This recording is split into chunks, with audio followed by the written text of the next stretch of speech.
নাহমাদুহু ওয়া নুসাল্লি আলা রাসূলিহিল কারীম ওয়া আলা আলিহি ওয়া সাহবিহি ওয়া আহলি বাইতিহি আজমাইন। আউযু বিল্লাহি মিনাশ শাইতানির রাজীম। রাব্বি ইশরাহ লি সাদরি ওয়া ইয়াসসির লি আমরি ওয়াহলুল উকদাতাম মিন লিসানি ইয়াফকাহু কাওলি।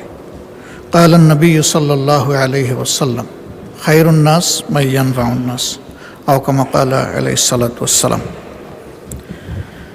মাননীয় স্পিকার, আপনাকে ধন্যবাদ। বাজেট সেশনের শুরু থেকে এ পর্যন্ত যে সমস্ত সম্মানিত সদস্যবৃন্দ আলোচনায় অংশগ্রহণ করেছেন, আমি তাদের সকলকে অন্তরের অন্তঃস্থল থেকে ধন্যবাদ জ্ঞাপন করছি।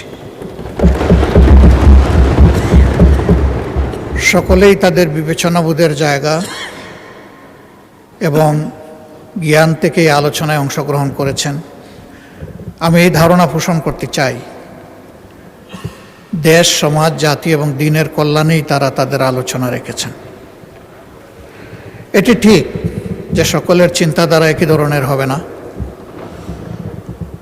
সরকারি দলেও না, বিরোধী দলেও না। চিন্তা একই ধরনের হলে এত লোকের বক্তৃতার প্রয়োজন হতো না, এত সময় খরচ করতে হতো না। সবার পক্ষ থেকে দুই দিক থেকে একজন করে বক্তব্য রাখলেই বিষয়টা চুকে যেত। আমরা এখানে জনগণের ভালোবাসা এবং ভোটে নির্বাচিত হয়ে মহান আল্লাহর ইচ্ছায় আসার সুযোগ পেয়েছি এবং সবাই নিজের বিবেক, মহান আল্লাহ তাআলা আর প্রিয় জনগণের কাছে দায়বদ্ধ।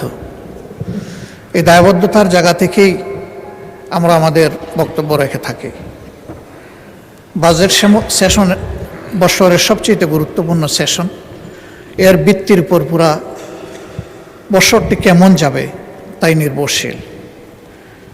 আমি বিশ্বাস করি সকল সদস্যই সেদিকে খেয়াল রেখে তারা বক্তব্য উপস্থাপন করেছেন।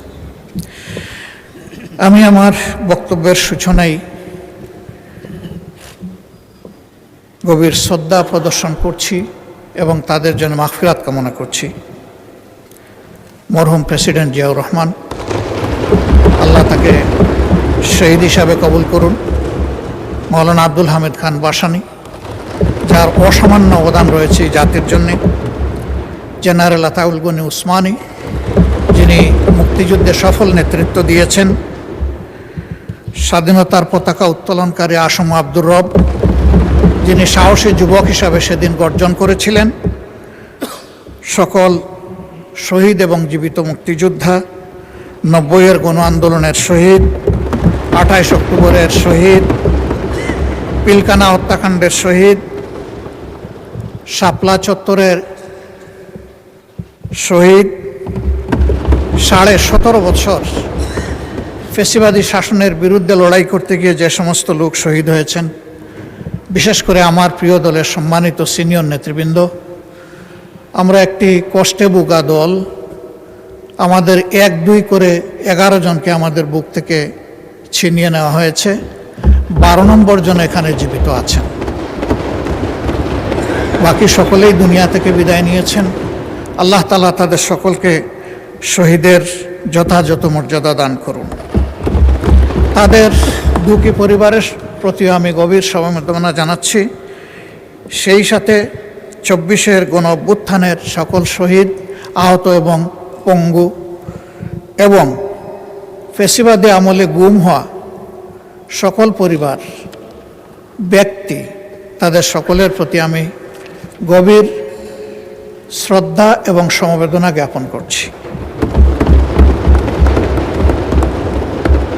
পিলখানায় নির্মমভাবে যাদেরকে হত্যা করা হয়েছে, জাতির শৌর্যবীর্যের জায়গায় মূলত আঘাত দেওয়া হয়েছে। আমি তাদেরকেও গভীর শ্রদ্ধায় স্মরণ করছি এবং আল্লাহ তাআলার দরবারে তাদের শাহাদত কবুল হওয়ার জন্য দোয়া করছি। সীমাহীন ত্যাগের মধ্য দিয়ে আজকের এই পার্লামেন্ট গঠিত হয়েছে। এই পার্লামেন্ট আমরা মূল থেকেই বলে আসছি, মজলুমের পার্লামেন্ট। সঙ্গত কারণেই আশা করি যে পার্লামেন্ট এমন কোনো আচরণ করবে না যেটা মজলুম দেশবাসীকে আহত করে। এই পার্লামেন্ট দায়িত্বশীল আচরণ করবে, জাতিকে স্বপ্ন দেখাবে, জাতিকে জাগিয়ে তুলবে, জাতিকে ঐক্যবদ্ধ করবে এবং জাতিকে সামনের দিকে এগিয়ে নেওয়ার চেষ্টা করবে। মাননীয় স্পিকার,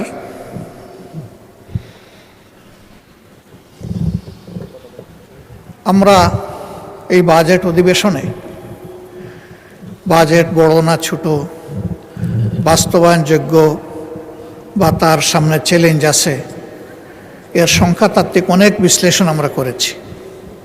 আমি ওই দিকে খুব একটা যেতে চাই না, কারণ এই ব্যাপারে বিস্তারিত আলোচনা হয়েছে। এই সংসদে আজকে আমরা যারা আছি, একসময় আমরা একদিকেই বসতাম, বিশেষ করে 2001 থেকে 2006, অল্প দুই একজন ছাড়া বা দুই একটি দল ছাড়া। এখন আমরা দুই অংশে সংযুক্ত, আমি বিভক্ত বলছি না, সংযুক্ত। কারণ কোনো যানবাহনই এক চাকায় চলে না। যানবাহন ড্রাইভ করতে হলে মিনিমাম 2টা টায়ার লাগে। এই সংসদেরও 2টা টায়ার, একটা সরকারি দল আর একটা বিরোধী দল। যে কোনো একটা টায়ার যদি অকেজ হয়ে যায়, পুরা যানবাহন অকেজ।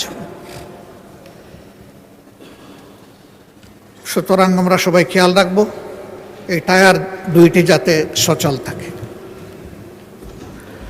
এই টায়ারে আপনি পিন লাগাবেন, পেরেক মারবেন, তাহলে কিন্তু ওই টায়ারটা ফুটো হয়ে যাবে। ওইটা ফুটো হয়ে গেলে ওই টায়ারও চলবে না, যেটা অবশিষ্ট।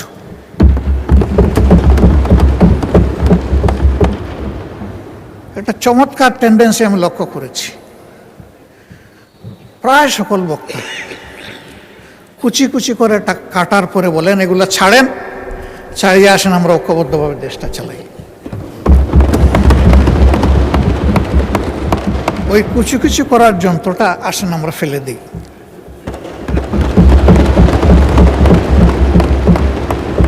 আমরা একটা বিউটিফুল ওয়ান্ডারফুল কম্বিনেশনে চলি। এর অর্থ এটি নয় যে সরকারি দলের যেটা অভিপ্রায় বুঝে না বুঝে সেটাই হবে বিরোধী দলের অভিপ্রায়। আবার এর অর্থ এটিও নয় যে সরকারি দল সঙ্গত কোনো বিষয় নিয়ে সামনে আগালে বিরোধী দল বিরোধিতার খাতিরে শুধু বিরোধিতাই করে যাবে। এই দুইটার কোনোটাই না। সরকারি দলকেও বিরোধী দলকে সম্মান করার মানসিকতা থাকতে হবে, আর বিরোধী দলেরও সঙ্গত সকল ব্যাপারে সরকারকে সহযোগিতা করার মানসিকতা থাকতে হবে। এই কথাটি আমরা প্রথম দিনই বলে রেখেছি। মাননীয় স্পিকার, অতীত অভিজ্ঞতা আমার নেই, আপনার আছে। এখানে আরও কিছু কিছু সম্মানিত সদস্যের আছে, তবে আমরা বেশিরভাগ নবীন। নবীনদের অধিকার থাকে প্রবীণদের কাছ থেকে শিকার, কিন্তু আমরা মন্দতা শিখতে চাই না, আমরা শিখতে চাই ভালোটা। অতীতে এই সংসদে দাঁড়িয়ে ব্যক্তিকে তুষামত করার জন্য গান হয়েছে, কবিতা হয়েছে, স্বপ্নবিলাস হয়েছে। প্রিয় জনগণের ট্যাক্সের টাকা খরচ করে এই সংগঠনে, এই সংসদে এটা হওয়া উচিত নয়। এটা তুষামতের জায়গা নয়, এটা দায়িত্ব পালনের জায়গা, দায়িত্ব বুঝে নেওয়ার জায়গা, দায়িত্ব পালন করার জায়গা।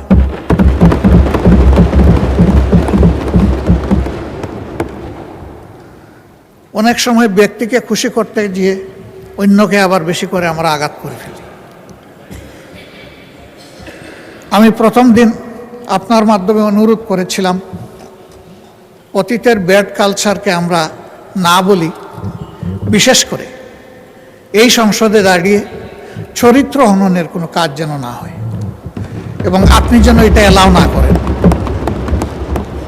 অভিজ্ঞতা বলছে তার কিছু উন্নয়ন হয়েছে, কিন্তু পুরোপুরি শেষ হয়নি। আমি আশা করব এরপরে আর এটা কন্টিনিউ করবে না। মাননীয় স্পিকার, বাজেট মূলত একটি জাতির টিকে থাকার এবং সামনে এগিয়ে যাওয়ার চার্টার। আমি ধন্যবাদ জানাই মাননীয় অর্থমন্ত্রীকে, সরকার গঠনের পরে খুব কম সময় পেয়েও একটা বিধ্বস্ত অর্থনীতির ধ্বংসস্তূপের উপর দাঁড়িয়ে তিনি সংসদে একটা বাজেট পেশ করেছেন। 234 পৃষ্ঠার এই বাজেট পাঠ করতে তার অনেক কষ্ট হয়েছে, কষ্ট হওয়ার কথা। কয়েক ঘন্টা তাকে দাঁড়িয়ে বক্তব্য রাখতে হয়েছে। তার উপর একটি গুরুভার অর্পিত হয়েছে এই সংসদ এবং সরকারের পক্ষ থেকে। আমি এও বিশ্বাস করি তিনি তার জ্ঞান মতো এই বাজেটকে সর্বোচ্চ চূড়ায় নিয়ে যাওয়ার, সুন্দর করার তিনি চেষ্টা করেছেন। কিন্তু তারপরেও তিনি এবং তার টিম ব্যক্তিগতভাবে মানুষ, সমষ্টিগতভাবে মানুষ। মানুষের কোনো প্রয়াস সম্পূর্ণভাবে ভুলের ঊর্ধ্বে হওয়ার প্রশ্নই ওঠে না। এর মধ্যে ত্রুটি এবং ঘাটতি থাকবে, এটাই স্বাভাবিক। এটা আমি করলেও থাকত। বিরোধী দলের কাজ হচ্ছে ওয়াচ ডগের কাজ করা। তারা তীক্ষ্ণ দৃষ্টিতে দেখবে এই বাজেটের মাধ্যমে জনকল্যাণের পরিবর্তে কোথাও জনগণের কোনো ক্ষতি হচ্ছে কিনা, এবং বিশেষ করে সমাজের ন্যায্যতার ভিত্তিতে যাদের পাওনা আছে তারা বঞ্চিত হচ্ছে কিনা, এবং কোনো জায়গায় জনগণের অর্থের অপচয়ের প্রস্তাবনা আছে কিনা, এই বিষয়গুলো দেখা মূলত বিরোধী দলের কাজ। সরকারি দলের বন্ধুরা বিরোধী দলের সমালোচনাকে কেউ কেউ ওয়েলকাম করেছেন, আমি তাদেরকে ধন্যবাদ জানাই। আবার কেউ কেউ বিরক্তি প্রকাশ করেছেন, আমি তাদেরকেও ধন্যবাদ জানাই। এইসব বৈচিত্র্য নিয়েই এই সংসদ, এ বৈচিত্র্য থাকুক। সরকারি দল বাজেটের প্রশংসা করতে থাকুক, বিরোধী দল হালকা প্রশংসার সাথে ভারী ওয়াচডগের কাজটাও করে যাক। তাহলে বাজেট সত্যিকার অর্থে পূর্ণতা পাবে, এবং আমরা এটা আশা করতে চাই। বিরোধী দলের পক্ষ থেকে, এমনকি সরকারি দলের পক্ষ থেকেও কিছু কিছু বিষয়ে কিছু প্রস্তাবনা এসেছে, এবং আমি বেশ কিছু প্রস্তাবনাকে একান্তভাবে যৌক্তিক মনে করি। রেওয়াজ অনুযায়ী সম্পূরক বাজেটের উপরে কাট মোশন ছিল, সেখানে একটাও গ্রহণ করা হয় নাই। যদি 1 টাকার একটাও গ্রহণ করা হতো তাহলে ডেমোক্রেসিতে সুন্দর একটা চ্যাপ্টার যুগ হতো। এবারও যে প্রস্তাবনাগুলো এসেছে, আমি আশাবাদী হতে চাই যে সবগুলাই অবলীলায় অগ্রাহ্য হবে না, বরঞ্চ যেগুলা যৌক্তিক মাননীয় অর্থমন্ত্রী বিবেচনায় নিয়ে সেগুলা গ্রহণ করবেন, এবং তার পূর্ণাঙ্গ প্রস্তাবনায় সংশোধিত আকারে তিনি এই সংসদে পেশ করবেন। তাহলে দেশবাসী বুঝতে পারবে যে এই সংশোধনের আলোচনা শুধু সময় ক্ষেপণের জন্য নয়, কিন্তু কিছু কথার ফুলঝুরি নয়, এর বাস্তবতা রয়েছে, এর মধ্যে সারবস্তু আছে। মাননীয় স্পিকার, এই সেশনটা কার্যত আগামীকালকে শেষ হবে না, কিন্তু এই চ্যাপ্টারটা ক্লোজ হবে আগামীকাল।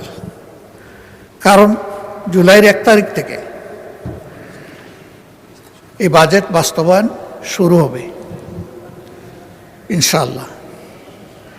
এই ক্ষেত্রে আমাদের সুস্পষ্ট প্রস্তাবনা যে আমরা দেখতে পাচ্ছি অতীতে বর্তমানে কোনো বেশ কম হয়নি।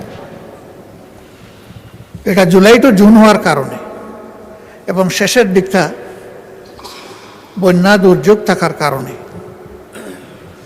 তাড়াহুড়া করে অর্থ ছাড়া হয়, সারা 10 মাসে 42%, আর এই সময় আরও 42% থেকে যা হয় পুরোপুরি।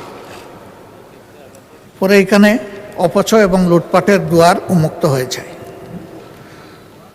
আমাদের প্রস্তাবনা কালকেও এখানে আলোচনায় এসেছে, পরশু এসেছে, এর আগেও এসেছে। আমরা আমাদের ছায়া বাজেটেও বলেছি যে ফিসকাল ইয়ারটা আমাদের ক্যালেন্ডার ইয়ারের সাথে মিলিয়ে দেওয়া হোক, অর্থাৎ জানুয়ারি থেকে ডিসেম্বর এই সময়টা হোক ফিসকাল ইয়ার। জাতির ক্ষতি হ্রাস পাবে, কাজের গতি বৃদ্ধি পাবে। আমরা আশা করব এটা সক্রিয় বিবেচনায় নিয়ে কার্যকর হবে ইনশাআল্লাহ। দ্বিতীয় সংক্রান্ত যে মৌলিক কথাটি বলে রাখতে চাই যে এই বাজেট আমরা প্রণয়ন করি ঠিক আছে, কিন্তু আমরা বাস্তবায়ন করি না। বাস্তবায়ন করে আমাদের নির্বাহী ফোর্স যারা আছে তাদের মাধ্যমে, রাষ্ট্রের কর্মকর্তা কর্মচারীদের মাধ্যমে বাস্তবায়ন হয়, তারাও ভুলে উঠবে না। এটা নিয়মিত ইভ্যালুয়েশন বা অ্যাপ্রোপ্রিয়েশনের যদি একটা সিস্টেম আমরা এস্টাবলিশ করতে পারি, তাহলে জনগণের ট্যাক্সের টাকার সর্বোচ্চ সদ্ব্যবহার হবে, এটা আমরা নিশ্চিত হতে পারি। এই জন্যে প্রতি 3 মাস অথবা 4 মাস অন্তর অন্তর এর ইভ্যালুয়েশন বা অ্যাপ্রোপ্রিয়েশন রিপোর্ট এবং আলোচনাই সংসদে হওয়া উচিত। বিশেষ করে শেষ 3টি মাস হাতে রেখে সম্পূরক বাজেটটা আসা দরকার। এবারও আমি ব্যক্তিগত আলোচনায় বলেছিলাম যে দেরি করলেন কেন, এটা আরও আগে আনতে পারতেন। একজন দায়িত্বশীল সম্মানিত সদস্য তিনি বললেন যে এত আগে প্রেডিক্ট করব কিভাবে। আমি বললাম যখনই পরিকল্পনা নেওয়া হয়েছে প্রেডিকশন তো তখন হয়ে আছে, এবং এর একটা টাইম লাইনও হওয়া উচিত, কোন কাজটা কোন সময়ের ভিতরে সম্পন্ন হবে। যদি এইভাবে ইভ্যালুয়েশন এবং টাইমলাইন ফলো করে আমাদের বাজেট পরিকল্পনা বাস্তবায়ন হয়, তাইলে 3 মাস কেন 6 মাস আগেও প্রেডিক্ট করা কোনো অসম্ভব নয়। আর এখানেও আমরা দেখলাম যে অন্তত 20 দিন আগে তো প্রেডিকশন করা গেছে। তো 20 দিন আগের প্রেডিকশন যদি হয় তাইলে 3 মাস আগেরও প্রেডিকশন করা সম্ভব। তখন আর ওই যে অপচয় এবং লুটপাট, এটা সম্ভাবনাটা কমে আসবে। আমাদের সমাজে বাজেট বাস্তবায়ন বা উন্নয়নের সবচেয়ে বড় বাধা হচ্ছে দুর্নীতি, জবাবদিহিতার অভাব, সততা স্বচ্ছতার অভাব। এটি আমাদের সবচেয়ে বড় চ্যালেঞ্জ। এই চ্যালেঞ্জ একদিনে দূর হবে না, কিন্তু কোনো একটা জায়গা থেকে শুরু করতে হবে, এবং পদ্ধতিগতভাবে যদি এটা আমরা শুরু করতে পারি তখন এটা সুফল আমরা পেতে পারি। মাননীয় স্পিকার, আমাকে কতটুকু সময় দিবেন আগে বলেন নাই, আমি ধারণা করে নিচ্ছি এই সংসদে কেউ কেউ যেভাবে আনলিমিটেড সময় পেয়েছেন, আজকে আশা করি আমিও সেই রকম পাবো। আপনাকেও আনলিমিটেড সময় দেওয়া হবে, বলুন। ধন্যবাদ মাননীয় স্পিকার, তবে আনলিমিটেডটাও লিমিটেড হবে ইনশাল্লাহ।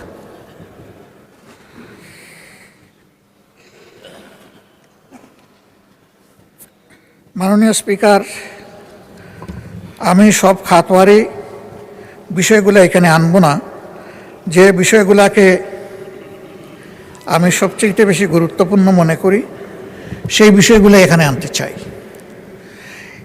বাজেট দেশের জনগণের জন্য, এখানে সকল জাতি গোষ্ঠী অঞ্চল সমন্বিত হবে, সম্পৃক্ত থাকবে।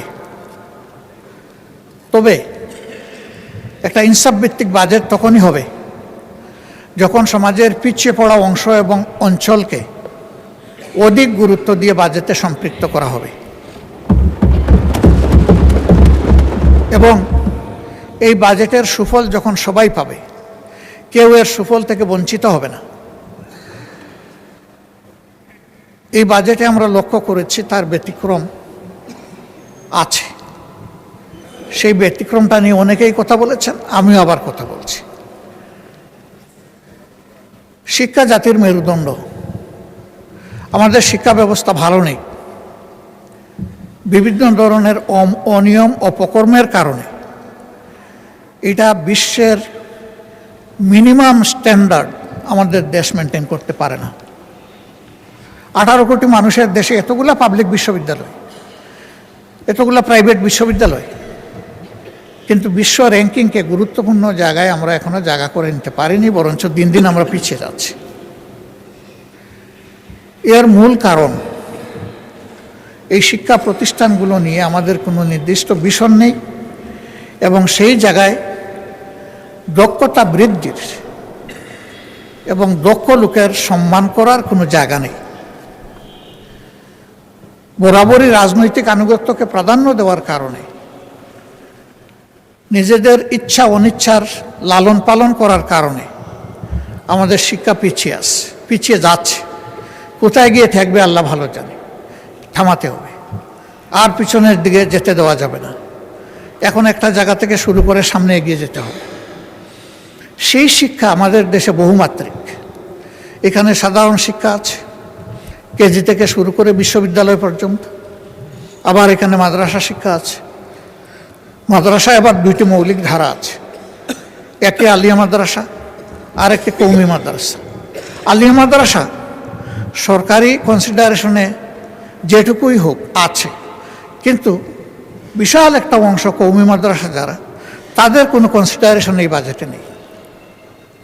অথচ সরকারের ট্রেজারিতে তারাও তো ট্যাক্স দিচ্ছে। প্রত্যেকটি নাগরিক কিন্তু পরোক্ষ এবং প্রত্যক্ষ কর পরিশোধ করে থাকে। তো তাদের তো হক আছে, তাহলে তারা কেন উপেক্ষিত হবে? হ্যাঁ, এখানে তাদের কিছু আশঙ্কা আছে। তাদের আশঙ্কা হলো সরকারি দান অনুদান সুবিধা যদি গ্রহণ করা হয়, তাহলে এই শিক্ষা ব্যবস্থার উপরেও সরকার ইচ্ছামতো নিয়ন্ত্রণ আরোপ করবে। তখন ইসলামী শিক্ষার মৌলিকত্ব ক্ষুণ্ণ হতে পারে।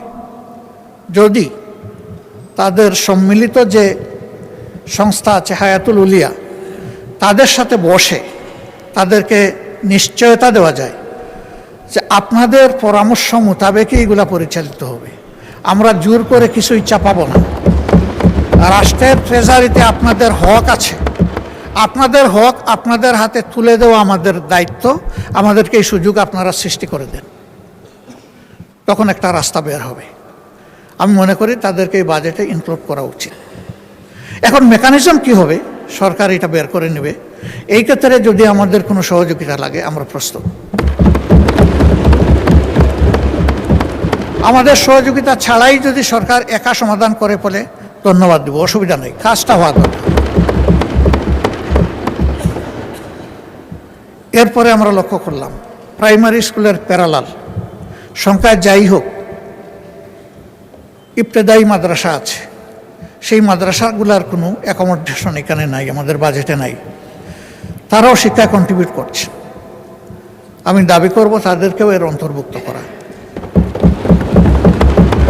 নন এমপিওভুক্ত যে সমস্ত শিক্ষা প্রতিষ্ঠান আছে, ফ্যাসিস্ট আমলে বাস্তবতা থাকা সত্ত্বেও অনেক প্রতিষ্ঠান এমপিওভুক্ত হয়নি। এটা ঠিক যে এই ধরনের বেশ কিছু প্রতিষ্ঠান থাকতেও পারে যাদের কোনো ন্যূনতম মান নেই, দেওয়ার মতো অবস্থা নেই। নিরপেক্ষভাবে নির্মোহভাবে মান যাচাই করে, লাইকিং ডিসলাইকিংয়ের ভিত্তিতে নয়, কোনো এলাকা বা অঞ্চল বেদে বৈষম্য নয়, একটা কমিটি বা কমিশন করে শিক্ষা মন্ত্রণালয়ের অধীনে যাচাই বাছাই করে যেগুলা এমপিওভুক্ত হওয়া উচিত, তাদেরকে আর ঝুলিয়ে না রেখে তাদের উপর আর জুলুম অব্যাহত থাকুক, এটা আমরা চাই না। আমরা চাই যে এটার অবসান হোক, এটার সমাধান হোক। শিক্ষা জাতির প্রতি কোনো অনুগ্রহ নয়, একটি জাতির অধিকার। এই অধিকার দেওয়ার দায়িত্ব হলো রাষ্ট্র বা সরকারের। প্রত্যেক দেশে, উন্নত দেশেও শিক্ষার 2টি পথ রয়েছে, একটি সরকারি, একটি বেসরকারি। বেসরকারিতে তারা যাবে, সরকারির চাইতে যারা উন্নত শিক্ষা আছে বলে মনে করে, যাদের অর্থ আছে, অ্যাফোর্ডেবিলিটি আছে, তারা যাক, অসুবিধা নেই। কিন্তু যে জনগণ সরকারি শিক্ষাটা নিতে চায়, তাদেরকে মানসম্মত শিক্ষা নিশ্চিত করা হচ্ছে সরকারের কাজ। এই ক্ষেত্রে অবশ্যই পুরা শিক্ষাটাই সরকারিকরণ হওয়ার দাবি রাখে। এই বিষয়টাও আমি সরকারকে বিবেচনায় নেওয়ার জন্য অনুরোধ করব। তবে হ্যাঁ, এবারকার বাজেটে এটা কতটুকু সম্ভব হবে এটা তারা বিবেচনা করে দেখবেন। 5 বছরের জন্যই পার্লামেন্ট এবং সরকার গঠিত হয়েছে। আমরা আশা করি যে 5 বছর এটা কন্টিনিউ করবে। এর একটা স্বল্প, মধ্য এবং দীর্ঘমেয়াদী পরিকল্পনা থাকা দরকার। জাতিকে আশ্বস্ত করা দরকার যে আমরা এইভাবে আগাতে চাচ্ছি। জাতির সামনে বিষয়টা স্পষ্ট করা দরকার। মাননীয় স্পিকার, শিক্ষায় অনগ্রসর একটা জনগোষ্ঠী আছে, তারা আমাদের অংশ, তারা এই দেশের নাগরিক। তাদের একটা অংশ বা বড় অংশ পাহাড় অঞ্চলে বসবাস করে। যোগাযোগে, স্বাস্থ্যসেবায়, শিক্ষায় এই 3টা মৌলিক বিষয়ে তারা অনেক পিছিয়ে, এবং অনেক পিছিয়ে থাকার কারণেই পাহাড়ে অনবরত অস্থিরতা লেগেই আছে। তাদেরকে আস্থায় আনতে হবে, ন্যায্যতার ভিত্তিতে তাদের প্রাপ্য তাদের হাতে তুলে দিতে হবে, অতীতের বঞ্চনা সহ তাদের হাতে তুলে দিতে হবে। যদি এইভাবে তাদেরকে আমরা মূল ধারায় ফিরিয়ে আনতে পারি, আমরা আশা করি সেখানে দেশপ্রেমিক সেনাবাহিনীর আর কোনো সদস্যকে নিহত হতে হবে না। তারা তখন বিশ্বাস করতে শুরু করবে যে এই দেশ আমাদের সকলের, এই দেশকে বাঁচানোর দায়িত্ব, এগিয়ে নেওয়ার দায়িত্ব আমাদের সকলের। আমরা এই বিষয়েও আমি বিশেষভাবে দৃষ্টি আকর্ষণ করছি। বিশ্ববিদ্যালয়গুলো আমার প্রিয় দেশে কোনো মানে আসলো না, আসবে কিভাবে? বিশ্ববিদ্যালয়ে সেই রকম মানসম্মত কোনো গবেষণা নেই, গবেষণার জন্য পর্যাপ্ত ফান্ডও নেই, লজিস্টিকও নেই, এবং আমার ধারণা মন মানসিকতাও নেই। ইচ্ছা থাকলে তো একটা উপায় বের হয়। শিশু কান্না করলে তো মা কিছু দুধ দেয়। আমাদের বিশ্ববিদ্যালয়গুলা যদি রিসার্চ বেস না হয়, তাহলে চিরজীবনই আমরা একটা আমদানি নির্ভর জাতি হিসাবে থেকে যাব। আমরা যে সমস্ত ক্যাপিটাল মেশিনারি, লজিস্টিক এবং আমাদের প্রয়োজনীয় পণ্য বিদেশ থেকে আমদানি করে থাকি, তাকে আমদানিই করতে থাকবো আর শুধু খুঁজতে থাকবো যে কোন দেশ থেকে ভালো আমদানি করা যাবে, নাকি একদিন আমরাও রফতানি করার জন্য এই পণ্যগুলো তৈরি হব। জাতিকে যদি এই ক্ষেত্রে তৈরি করতে হয়, অবশ্যই বিশ্ববিদ্যালয়গুলোকে গবেষণা কেন্দ্রে পরিণত করতে হবে। এবং আমি অনুরোধ করব, শিক্ষায় যে ফান্ড দিয়েছেন, যদি আরও সম্ভব হয় আরও ফান্ড দিয়ে, স্পেশাল অ্যালোকেশন দিয়ে অন্তত 5-7টা ইউনিভার্সিটিকে স্পেশালি ডেজিগনেট করা দরকার, স্পেশাল অ্যাসাইনমেন্ট দেওয়া দরকার যে আমাদের জাতি আপনাদের কাছ থেকে এটি চায়। এই বাজেটকে আমি বড় বলবো না, ছোটও বলবো না, মধ্যমও বলবো না। আমি বলবো জাতির প্রয়োজনে যা দরকার সেই রকম বাজেটে নিতে হবে। আমি এটাও বিশ্বাস করি, রেভিনিউ আহরণে আমাদের যে আশঙ্কা, অতীত অভিজ্ঞতার আলোকে সরকার নিজে যদি সৎ হয় এবং সদিচ্ছা থাকে, তাহলে যে রেভিনিউ টার্গেট এখানে আমরা ফোকাস করেছি, তার চাইতে বেশি রেভিনিউ আহরণ করা সম্ভব। তবে 3টা বিষয়ের দিকে খেয়াল রাখতে হবে। আমাদের দেশে যারা ইনকাম ট্যাক্স দিয়ে থাকেন, আয়কর দিয়ে থাকেন, তারা 3টা ট্যাক্স দেন। একটা হচ্ছে সরকারি ট্রেজারিতে জমা হয়, আরেকটা কিছু অসৎ লোকের পকেটে যায় যারা এই প্রক্রিয়ার সাথে জড়িত, আর আরেকটা চাঁদাবাজদের পকেটে যায়। এরকম যারা আয় করেন তাদেরকে যদি নিশ্চয়তা দেওয়া হয় ট্যাক্স শুধু একটাই হবে, দ্বিতীয়টা আর তৃতীয়টা থাকবে না, তাহলে আমি বিশ্বাস করি স্বপ্রণোদিত হয়ে এই সমস্ত ব্যবসায়ীরা আরও বেশি ট্যাক্স দিতে তারা আগ্রহী হবে। সেই সাথে এই ব্যবসায়ীরা যখন দেখবেন যে তাদের ব্যবসা যদি কখনো ঝুঁকিতে পড়ে, তখন সরকার এবং দেশ এসে তাদের পাশে দাঁড়ায়। এই আস্থা যদি তাদের মধ্যে তৈরি হয় যে ট্যাক্স শুধু ওয়ান ওয়ে টানেল নয়, এটা 2 ওয়ে টানেল, আমি দিব আর বিপদে পড়লেও আমি পাবো, সেই রকম আস্থার পরিবেশ যদি সৃষ্টি করা যায়, সকল দেশের ব্যবসায়ীরা, উন্নত দেশের ব্যবসায়ীরা যেভাবে এই ট্যাক্স দিয়ে থাকেন, আমাদের ব্যবসায়ীরা সেটা দিবেন বলে আমি বিশ্বাস করি। যাদের সাথেই কথা হয়েছে তারা বলেছে যে আপনারা কাঠ মোশন করে ওই দুইটা ছাঁটাই করে দেন, 2 নম্বর আর 3 নম্বর, দেখবেন আমরা ট্যাক্স দেই কিনা। ব্যবসায়ীদের মধ্যে সকলের উদ্দেশ্য সমান নয়। এর মধ্যে বেশিরভাগ ব্যবসায়ী সৎ, তারা সততার সাথে বাঁচতে চান, কিন্তু তাদেরকে বাধ্য করা হয় অসৎ হতে। আর কিছু আছে মজ্জাগতভাবে অসৎ, ওরা সব সময় সব জায়গায় লুণ্ঠন এবং ডাকাতির মানসিকতা নিয়েই তারা থাকে। এদের সংখ্যা বেশি নয়, তাদের নামের তালিকাও দীর্ঘ নয়, কিন্তু এই 5-7 জনের হাতেই গত 15টা বছর দেশ লুণ্ঠিত হয়েছে। আমরা বিস্মিত, এদেরকে আমরা সবাই চিনি, কিন্তু তাদের সাথে আমরা কেউ কেউ আবার গোলাগুলিও করি। আজকে বাজেট ঘাটতি খুব বেশি নয়, আমরা সবাই বলছি আমাদের 28 লক্ষ কোটি টাকা 15.5 বছরে বিদেশে লন্ডার করা হয়েছে, পাচার করা হয়েছে। সেই পাচার করা অর্থ কিভাবে ফিরিয়ে আনা হবে এই বাজেটে তার কোনো গাইডলাইন নাই, কোনো প্রস্তাবনা নাই। ওই পাচারকৃত অর্থের 9 ভাগের 1 ভাগ 26-27 অর্থ বছরে যদি আমরা ফিরিয়ে আনতে পারি, যদি সেই উদ্যোগ নেওয়া হয়, তাহলে আমাদের কোনো বাজেট ঘাটতি থাকবে না। এ টাকা আমাদের, এ টাকা জনগণের। এই টাকা ডাকাতি চুরি করে লুণ্ঠন করে নিয়ে যাওয়া হয়েছে। জনগণের সম্পদ জনগণকে ফিরিয়ে দিতে হবে, আর সম্পদের সাথে কালপ্রিটদেরকে ফিরিয়ে আনতে হবে। শুধু সম্পদ আসলো, কালপ্রিটরা থেকে গেল, তাহলে কিন্তু সঠিক শিক্ষা হবে না। ওদেরকেও ফিরিয়ে এনে শাস্তির মুখোমুখি করতে হবে, তাহলে বাকি আর কেউ কালো হাত জনগণের সম্পদের দিকে বাড়ানোর আর সাহস করবে না। আর এই বিষয়টা যদি উপেক্ষা করা হয়, তাহলে আগামীতে এর চাইতে বড় ডাকাত তৈরি হবে, এবং এরা ধরে নেবে যে এই নিয়ে মিডিয়ায়, সংসদে একটু চিল্লাচিল্লি হবে, কথাবার্তা হবে, তারপরে সব মালিশ, আর কিছুই থাকবে না। এখানে আমরা দৃশ্যমান কার্যকর পদক্ষেপ দেখতে চাই। এর জন্য সংশ্লিষ্ট দেশসমূহের সাথে MOU চুক্তি যা করতে হয়, আইনগত সকল পথ খুলেই আগাতে হবে, কিন্তু এই গতিটা যেন হরিণের গতি হয়, কচ্ছপের গতি না হয়। কারণ এই সম্পদ যত তাড়াতাড়ি ফিরে আসবে, রাষ্ট্র তত বেশি উপকৃত হবে, আমাদের বঞ্চনা দূর হবে।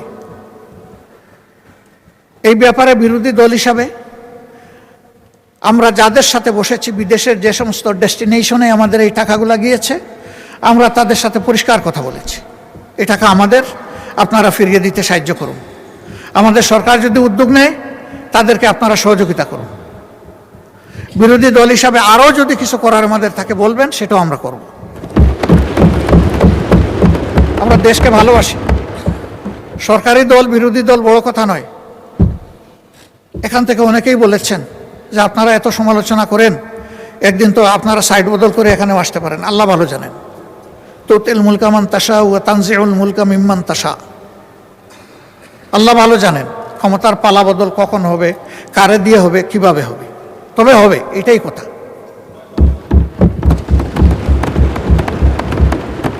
মাননীয় স্পিকার, এরপরে যে বিষয়টার উপর আমি গুরুত্ব দিতে চাই, এটি হচ্ছে আমাদের স্বাস্থ্য খাত। একটি জাতিকে এগিয়ে নিতে হলে শিক্ষার পরেই স্বাস্থ্যের জায়গা। আমাদের স্বাস্থ্য খুবই খারাপ। আপনি নিজেও এগুলা প্রত্যক্ষ করেছেন। অবশ্য আপনার বোধহয় সুযোগ কম হয়, কারণ আপনি তো CMH-এই ট্রিটমেন্ট নেন। এটা তো আপনাদের জন্য স্পেশালি ডেজিগনেটেড। আমরা সেখানে যেতে গেলে হয়তো আপনাদের দোয়া নিয়ে যেতে হবে। কিন্তু আমাদের দেশে পল্লী স্বাস্থ্যকেন্দ্র থেকে শুরু করে মেডিকেল বিশ্ববিদ্যালয় পর্যন্ত সর্বত্র একই চিত্র। ধারণ ক্ষমতার 3 গুণ রোগী টার্নওভার, আউটডোরে, ইনডোরে, সব জায়গায়। এমনকি লজ্জা লাগে যে মানুষ জীবন বাঁচানোর তাগিদে, সুস্থ হওয়ার আশায় স্বাস্থ্যকেন্দ্রে যায়, হাসপাতালে যায়, সেই মানুষগুলো মাটির মধ্যে মেঝেতে শুয়ে আছে। কি করবে? হাসপাতাল কর্তৃপক্ষের তো এত বেড নাই, আবার রোগীকেও মানবিক কারণে ফিরাই দিতে পারছে না, তার চিকিৎসা এখনই দরকার। এখানে নতুন কিছু পদক্ষেপের কথা বলা হয়েছে। আমার এই ক্ষেত্রে সুস্পষ্ট অনুরোধ, যদি অবকাঠামো কোনো জায়গায় দুর্বল থাকে, আগে তা মেরামতের দিকে গুরুত্ব দেন। যদি লজিস্টিক্স সাপোর্টের শর্টেজ থাকে, যদি না অবশ্যই আছে, আগে সেইগুলা সংযুক্ত করেন। ম্যান পাওয়ার শর্টেজ আছে, আগে সেইটা দক্ষতার ভিত্তিতে পূরণ করেন। বিদ্যমান সেবা কেন্দ্র যেগুলো আছে, হসপিটাল যেগুলো আছে, এগুলাকে আগে মানে আনেন। আমি চিকিৎসা শাস্ত্রের একজন ক্ষুদ্র ছাত্র, বেশি দিন এই শাস্ত্রের সাথে থাকতে পারিনি, রাজনীতির ময়দানে চলে এসেছি, অল্প দিন সরকারি চাকরি করেছি। তারপরেও যা দেখি সমাজের একজন সাধারণ নাগরিক হিসেবে, আমাদের স্বাস্থ্যসেবার উন্নয়নের জন্য আমাদের কোনো ভীষণ আমার কাছে ধরা পড়ে না। আমাদের চিকিৎসক যারা আছেন, ম্যাক্সিমাম ক্ষেত্রে কপি অ্যান্ড পেস্ট। আমরা বিদেশকে নকল করি, আমরা নিজেরা কোনো প্রযুক্তি উদ্ভাবন করি না। একই ক্রাইসিস এখানে, অথচ এটি হচ্ছে একটা শতভাগ ক্লিনিক্যাল ওরিয়েন্টেড শিক্ষা। এখানে বই মূল বিষয় নয়, এখানে পেশেন্ট মূল বিষয়। এই নিয়ে আমাদের কোনো ভীষণ আমার কাছে মনে হয় না, আমরা জোড়াতালি দিয়ে চলছি। এই স্বাস্থ্য ব্যবস্থাকে একটা ভিশনারি স্বাস্থ্য ব্যবস্থায় নিতে হবে, এবং এটি সম্ভব। আমাদের মধ্যে প্রতিভার কোনো অভাব নেই, পরিবেশের অভাব। এই পরিবেশটা নিশ্চিত করা হোক, আমি দোয়া করি এবং আহ্বান জানাই। এখানে আবার আর একটা বৈষম্য আছে। আমাদের কিছু রেগুলেটরি সংস্থা আছে স্বাস্থ্যে, তারা ইন্সপেকশনে যান, ইভালুয়েশন করেন, খুব গুরুত্ব দিয়ে খুঁটে খুঁটে প্রাইভেট প্রতিষ্ঠানগুলোকে ধরেন, কিন্তু সরকারি প্রতিষ্ঠানগুলোও ওই রকম ইন্সপেকশন করা, ইভালুয়েট করা তাদের একই দায়িত্ব। সেখানে তারা এটা করেন না, সেখানে মহাপাপ করেও সবাই বহাল তবিয়তে থাকে, সেখানে কোনো ধরনের অ্যাকশন নেওয়া হয় না। এটা এখন নতুন না, ওই চলে আসতেছে ধারাবাহিক। ইনসাফ হচ্ছে, অপরাধ যেখানে, অপরাধ কন্ট্রোল করার দায়িত্ব সরকারের, সেখানে সমানভাবে দুইটাকে ট্রিট করতে হবে। এই দেশে সরকারি শিক্ষা ব্যবস্থায় বিদেশ থেকে ছাত্রছাত্রী আসার তেমন সুযোগ নেই, সার্কের একটু সুযোগ ছাড়া, এটাও খুব সীমিত। কিন্তু বেসরকারি মেডিকেল কলেজগুলোতে বিপুল সংখ্যক বিদেশি ছাত্রছাত্রী এখানে আসে। এর মাধ্যমে দেশের স্বাস্থ্য শিক্ষাকে যেমন এগিয়ে নেওয়ার সুযোগ রয়েছে, ঠিক তেমনিভাবে প্রচুর পরিমাণ রিমিটেন্স আর্ন করারও আমাদের সুযোগ রয়েছে। অতএব সমান তালে এই দুইটাকে যেন সার্ভিলেন্সে রাখা হয়, সেটাই হচ্ছে আমার দাবি। সম্প্রতি 8 দিন হসপিটাল নিয়ে এখানে কথা হয়েছে, অনেক কথা, আমি ওই সমস্ত তর্কে যাচ্ছি না। শুধু মানবিক একটা দল বিষয় সরকারকে বিবেচনায় নেওয়ার জন্য অনুরোধ করব। এই মেডিকেল কলেজটা, হাসপাতালটা একটা মেডিকেল কলেজের হাসপাতাল। এটার সাথে প্রায় 750 স্টুডেন্টের, মেডিকেল স্টুডেন্টের সম্পর্ক, এবং প্রায় সমপরিমাণ নার্সের সম্পর্ক। এরা বই পড়ে ডাক্তার হতে পারবে না, এবং কেবল বই পড়ে নার্সও হতে পারবে না। এদের রুগী লাগবে, হাসপাতাল লাগবে। তাদের কোনো বিকল্প অ্যারেঞ্জমেন্ট না করে এই হাসপাতাল যদি বন্ধ রাখা হয়, তাহলে এই ছাত্রছাত্রীদের ক্যারিয়ারের দায়িত্ব কে নেবে? অনুরূপভাবে বিদেশ থেকে পরবর্তীতে এই সমস্ত শিক্ষা প্রতিষ্ঠানে আর কোনো ছাত্রছাত্রী ভর্তি হওয়ার কোনো আগ্রহ রাখবে না, বলবে মাঝপথে আমরা ব্ল্যাক আউট হয়ে যাব। এই সিদ্ধান্তহীন, অস্থিতিশীল, অনিশ্চিত গন্তব্যে আমরা যাব না। তাতে কি দেশের লাভ হবে?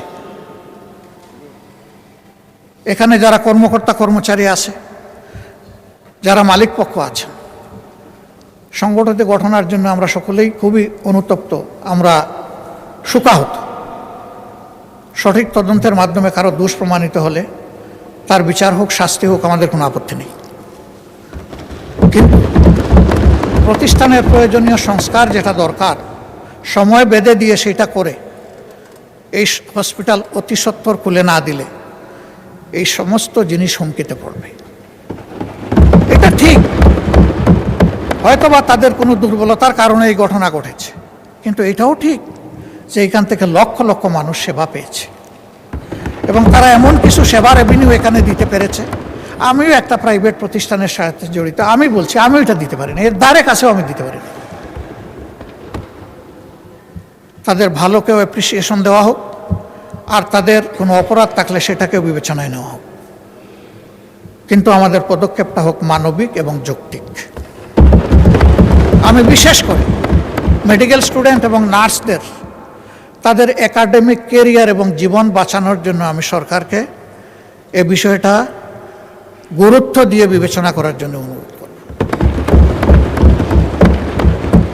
মাননীয় স্পিকার, সময় তো আমি বেশি নিয়ে ফেলছি, আর অল্প সময়ে আমি শেষ করব ইনশাআল্লাহ। প্রবাসীরা আমাদের সমাজের অংশ। এই প্রবাসীদের নিয়ে এখানে আমরা 1.5-2 ঘন্টা আলোচনা করেছি। সরকারি দল, বিরোধী দল, খুবই প্লিজেন্ট আলোচনায় আমরা অংশগ্রহণ করেছি, কিন্তু এই বাজেটে প্রবাসীদেরকে আস্থায় আনার, সম্মানিত করার বিশেষ কোনো উদ্যোগ আমার কাছে আমি লক্ষ্য করিনি। সেই আলোচনায় আমরা একটা প্রস্তাব দিয়েছিলাম যে প্রবাসীরা সরকারি দলের নয়, বিরোধী দলের নয়, তারা বাংলাদেশের। এই সংসদ থেকে একটা বিশেষ কমিটি বা টাস্ক ফোর্স করা হোক, যারা এই বিষয়গুলা নিয়ে মুভ করবে, দেশে দেশে তাদের সমস্যাগুলো চিহ্নিত করে তার সমাধানের চেষ্টা করবে। আমাদের প্রবাসীরা বিদেশে যাওয়ার সময় তার যেটুকু যোগ্যতা আছে, এই যোগ্যতার সাথে যেটুকু সামর্থ্য আছে সব উজাড় করে দিয়ে বিদায় হয়। জায়গা জমি বিক্রি করে, ধার দেনা করে যায়, হালের বলদ বিক্রি করে, এগুলা করে তারা বিদেশে যায়। এই যেতে গিয়ে তারাও বিড়ম্বনার শিকার হয়। মালয়েশিয়া একটা গুড হাব, যেখানে আমাদের প্রায় 20 লক্ষ লোক থাকে। সেই জায়গায় অতীতে অনেক কেলেঙ্কারি হয়েছে। সেখানে একটা কোম্পানি করে, নুরুদ্দিন আমিন, সে একটা কোম্পানি করে একটা সিন্ডিকেশনের মাধ্যমে 85,000-এ যেখানে একজন শ্রমিক ভাই যাওয়ার কথা, সেখানে তার কাছ থেকে নেওয়া হয়েছে 6-7 লক্ষ টাকা। এখনও সেইটা বহাল আছে। আমি এই গণতান্ত্রিক সরকারকে অনুরোধ করব, হাত দেন, ভেঙ্গে দেন সিন্ডিকেট, খুলে দেন দুয়ার, চলে যাক শ্রমিক মাত্র 85,000 টাকায়। যারা জেলের ভিতরে আছে তাদেরকে মুক্ত করার জন্য আমাদের মাননীয় প্রধানমন্ত্রী তার সফরে কথা বলেছেন, ধন্যবাদ। তারা মুক্ত হয়ে আসলে এবং যদি তারা সেখানে কাজ পায় আমরা খুব খুশি হব। এদের কোনো দোষ নাই, এরা বুঝে নাই কোনটা জালিয়াতি আর কোনটা সঠিক। দালালের খপ্পরে পড়ে তাদের ভাগ্যে আগুন জ্বলছে। এই দালালদেরকেও আইনের আওতায় আনেন, শাস্তির আওতায় আনেন। এই চেইনটা ভেঙে দেন, খান খান করে দেন। ওই চেইন রেখে মলম দিলে আমাদের কোনো লাভ হবে না, বারবার ফুসকা উঠতেই থাকবে। তাদের আরও অনেকগুলো সমস্যা আছে, আমি সেগুলোর দিকে গেলাম না। আর মালয়েশিয়াই শুধু প্রবলেম না, প্রবলেম সর্বত্র। এক জায়গায় হাত দিলে সব জায়গায় কভার হয়ে যাবে, এবং আমি বিশ্বাস করি এটা আনঅ্যাচিভেবল নয়, এটা অ্যাচিভেবল। এখানে দরকার সদিচ্ছা আর কঠোর পদক্ষেপ। আমরা সরকারের সাথে এই ব্যাপারে আছি।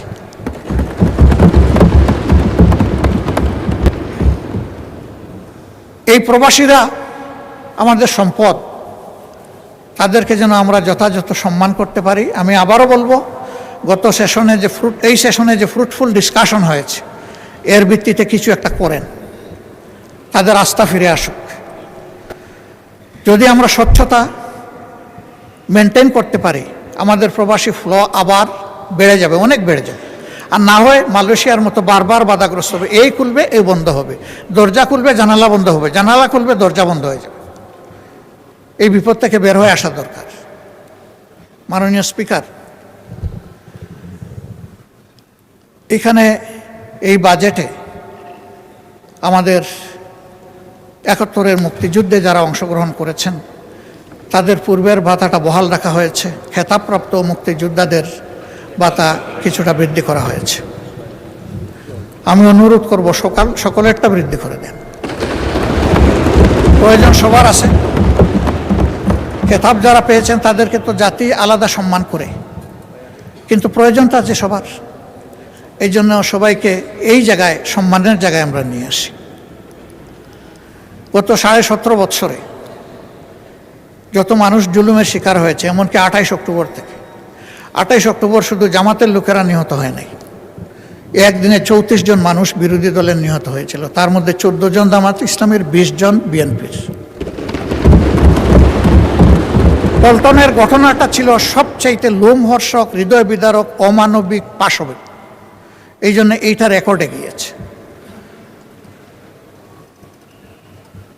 তাদেরকেও এই মজলুমের তালিকায় এনে 17.5 বৎসরে যারা খুন এবং গুমের শিকার হয়েছেন তাদের সকলকে বিবেচনায় আনা দরকার। জুলাই আন্দোলনে জুলাই যোদ্ধাদের যে সম্মান দেখানো হয়েছে, বিগত সরকার এটা দেখিয়েছে। আমি অনুরোধ করব এটাকে আরও আপফোল্ড করার জন্য। এই সরকার যেন আরও নতুন কিছু ভালো যোগ করে এখানে, তাহলে এই দেশের মায়েদের গর্মে বেশি বেশি করে বীর জন্ম নেবে ইনশাআল্লাহ। যখন বীর মাতারা দেখবেন তাদের সন্তানদেরকে সম্মান করা হচ্ছে, তখন এই দেশ বীরের দেশে পরিণত হবে। এর সর্বশেষ ভিকটিম হচ্ছে শরীফ ওসমান হাদি। আল্লাহর দরবারে তারও শাহাদত কামনা করছে। এই সবগুলার শুধু সামাজিক মূল্যায়ন নয়, বিচারিক মূল্যায়ন হতে হবে। সব কালপিটদেরকে, সে যত বড় যত উঁচু মাপের হোক, তাদেরকে বিচারের আওতায় আনতে হবে। কিন্তু সরকারের এই 4 মাসে একটা গণতান্ত্রিক সরকার প্রতিষ্ঠিত হওয়ার পর বিচারের যে গতি এই সমস্ত ক্ষতিগ্রস্ত ব্যক্তি এবং পরিবার আশা করেছিল, সেটা আমরা দেখতে পাচ্ছি না। আমরা দৃশ্যমান অগ্রগতি দেখতে চাই এই বিচারে। এবং আমি বিশ্বাস করি আমাদের নেতৃবৃন্দ নিহত হয়েছেন বেশি, কিন্তু জনশক্তি, কর্মী তো নিহত হয়েছে বিএনপিরই বেশি। দল হিসাবে আপনাদের একটা দায়িত্ব আছে নিজ সহকর্মীদের উপর ইনসাফ করার। সরকার হিসাবে দায়িত্ব আছে সারা দেশবাসী মজলুমদের উপর ইনসাফ করার। সেই ইনসাফটা আপনারা নিশ্চিত করেন। আমরা ইনসাফের কিছু তারতম্য দেখছি, সহযোগিতার জন্য দৃষ্টি আকর্ষণ করছি। প্রথম দিকেই সরকারের পক্ষ থেকে কিছু অনুদান দেওয়া হয়েছে 2টা ঈদে। একেবারে শেষ মুহূর্তে সময়ের কিয়ামত সময় গিয়ে আমাদেরকে বলা হয়েছে আপনাদের জন্য আছে, এ কাজটা করবেন না। সব জায়গায় সমাহারে দিবেন এবং একই সাথে সরকারি দল, বিরোধী দল সবাইকে অবহিত করবেন। এটাকে তো আমরা খাবো না। হ্যাঁ, আমাদের দলের একজনের ব্যাপারে গতকালকে এখানে এক ভাই দাঁড়িয়ে কথা বলেছেন, আমরা তার ব্যাপারে দৃষ্টি দিয়েছি। এটা আমিও যদি হই তা আমাকেও আপনারা নিন্দা করবেন, অসুবিধা নেই।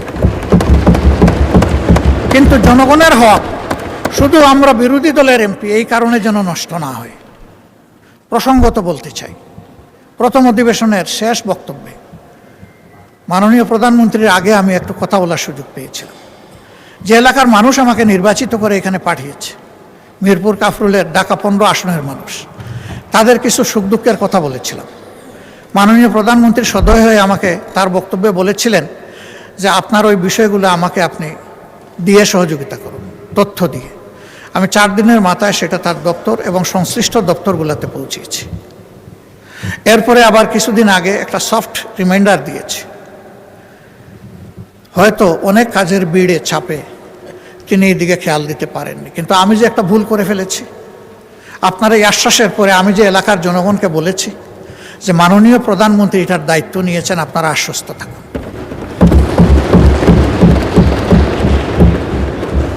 আমি মাননীয় প্রধানমন্ত্রীকে বলেছিলাম অবস্থাটা পানির জন্য কারবালার মতো, 1 ফোঁটা পানি পান করার সুযোগ দিন।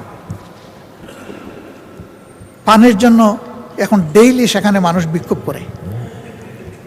আবার কিছু অসাধু ব্যক্তি রাজনৈতিক যুগ সাজসে রাতের বেলা এরা পানির পাইপ কেটে বিভিন্ন জায়গায় তাদের পাওনাটা আদায় করে, অবৈধ পাওনা আদায় করে সেখানে পানির অবৈধ সংযোগও দিচ্ছে। মাননীয় প্রধানমন্ত্রী, এখন আর এই এলাকা আমার থাকে নাই, দায়িত্ব আপনি নিয়েছেন, এখন এই এলাকা আপনার। বদনাম সুনাম যা হবে আপনার হবে, আমি কিন্তু ভার মুক্ত। আমি বলে দিয়েছি যে উনি দায়িত্ব নিয়েছেন, এখন আপনি কি করবেন সেটা আপনার ব্যাপার। আমি শুধু স্মরণ করাই দিলাম, এই একটি এলাকায় যদি প্রধানমন্ত্রীর কাছ থেকে বিরোধী দলের একজন ক্ষুদ্র সদস্য হিসাবে আমি ইনসাফ না পেয়ে থাকি, তাহলে সারা বাংলাদেশে বিরোধী দলের সদস্যরা কি পাচ্ছেন সেটা তো আমার আশা। তবে ধন্যবাদ জানাই মাননীয় স্থানীয় সরকার মন্ত্রীকে, তিনি সর্বশেষ একটা চিঠি এটাও কিয়ামতের আগে দিয়েছেন যে সকলের জন্য সমান, এই আপনাদের এলাকার অ্যালটমেন্ট আপনি যখনই দেন আপনাকে বিশেষ ধন্যবাদ, সমানভাবে দেওয়ার কারণে। এই সাম্যতাটাই চাচ্ছি, এইটাই মেনটেইন হোক সর্বক্ষেত্রে। মাননীয় স্পিকার, আমি সিলেটের মানুষ, একটা কথা সিলেটের ব্যাপারে বলতে হয়। সিলেট, উনি আবার হাফ সিলেটি, কাজে এখানে আমরা 1.5 জন 1+0.5। ঢাকা সিলেট যে মহাসড়ক 6 লেনের কাজ শুরু হয়েছে ফ্যাসিস্ট সরকারের আমলে, কিন্তু এইটা দেখে মনে হচ্ছে এটা বোধহয় আগ্রার তাজমহল জাতীয় কিছু হবে। কত বছর লাগবে আমরা জানি না। গুইসাপের মতো হাঁটি হাঁটি এটার কাজ চলছে। প্রধানমন্ত্রী নিজেও কিন্তু এটা এক্সপেরিয়েন্স করেছেন, তাকে ধন্যবাদ। কারণ ওই রাস্তা দিয়ে চলতে গেলে বঙ্গোপসাগরে যাওয়ার দরকার নাই, ঢেউ দেখতে গেলে ওখানেই যাওয়া যথেষ্ট। এর একটা অবসান চাই সিলেটবাসী। আমি আপনার মাধ্যমে দৃষ্টি আকর্ষণ করলাম। যোগাযোগ মন্ত্রী মহোদয় আছেন, মন খারাপ করবেন না, আপনাকে সাহায্য করার জন্য বলেছি। দক্ষিণ পশ্চিমাঞ্চল যশোর, খুলনা এবং সাতক্ষীরা, এই 3টা জেলার বিস্তীর্ণ এলাকা ওয়াটার লকড হয়ে আছে দীর্ঘদিন ধরে, এর কোনো সমাধান নাই। ফলে কৃষক, কৃষি সব কিছু হুমকিতে পড়েছে, এমনকি শিল্পও হুমকিতে পড়েছে। আমি অনুরোধ করব অগ্রাধিকারের ভিত্তিতে এই বিষয়টার প্রতি নজর দিন।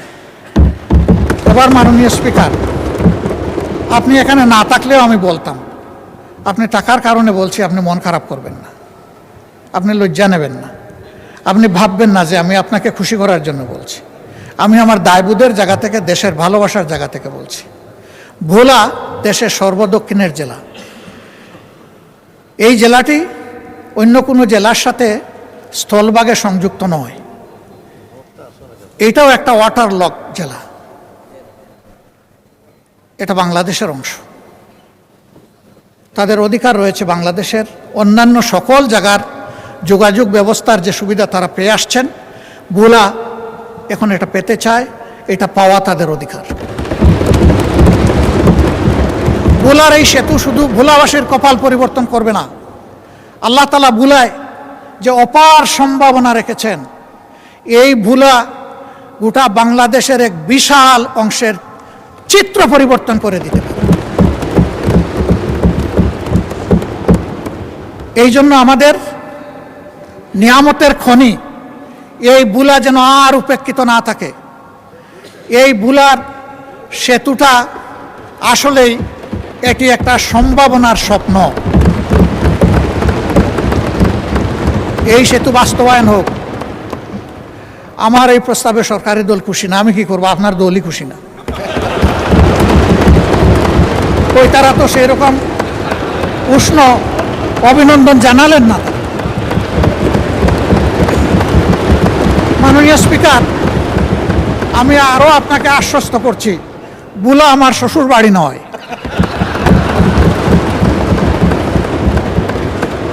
কিন্তু ভোলা বাংলাদেশের অংশ।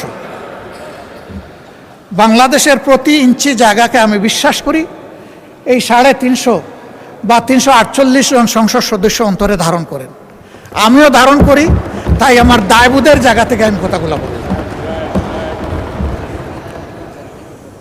বুলার উন্নয়ন, পুরা দক্ষিণ অঞ্চলের উন্নয়ন বয়ে আনুক, আমি দোয়া করি। আর আমি কথা বাড়াচ্ছি না, অনেক সময় নিয়ে নিছি। আপনি আনলিমিটেড দিয়েছিলেন, আসলে আমি আনলিমিটেড করে ফেলেছি। ও, এই দিক থেকে আওয়াজ আসছে তিস্তা মহাপরিকল্পনা। আমি মাননীয় প্রধানমন্ত্রীকে অভিনন্দন জানাই আরেকবার। তার সফরের পরে অভিনন্দন জানিয়েছিলাম, আরেকবার অভিনন্দন জানাই। তিস্তা মহাপরিকল্পনা বিষয়ে তিনি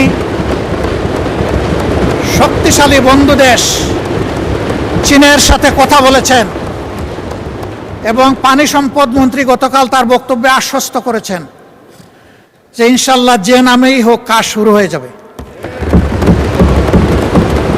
আমরা নামের কাঙ্গাল নই, আমরা কামের কাঙ্গাল। কামটাই দেখতে চাই। নাম নিয়ে শেষ কথা বলে আমি বিদায় নেই। আমি সিলেটের মানুষ, চাকরি করেছি সুনামগঞ্জ, আমার বাড়ি মৌলভীবাজার, বিয়ে করেছি সিলেট জেলায়। 3টা জেলা আমার খাবার হয়েছে। তো সুনামগঞ্জে একটা শিক্ষা প্রতিষ্ঠান স্থানীয় লোকেরা গড়ে তুললেন তাদের নিজের অর্থে এবং পরিশ্রমে। ভালো মানসম্মত একটা কলেজ, কিন্তু এমপিওভুক্ত হয় না। এইটা 96-2001 সালের সরকারের সময়। কোন সরকার ছিল এটা বুঝতেই পারছেন। তো মন্ত্রী মহোদয় এলাকার যিনি ছিলেন, তার একজন ঘনিষ্ঠ লোককে এলাকার লোকেরা ধরলো যে আমাদের এইটা একটু আপনি করে দেন। সে যখন গিয়ে বলল, তো উনি বললো ঠিক আছে করে দিব, এখানে আমার নাম থাকবে কিনা।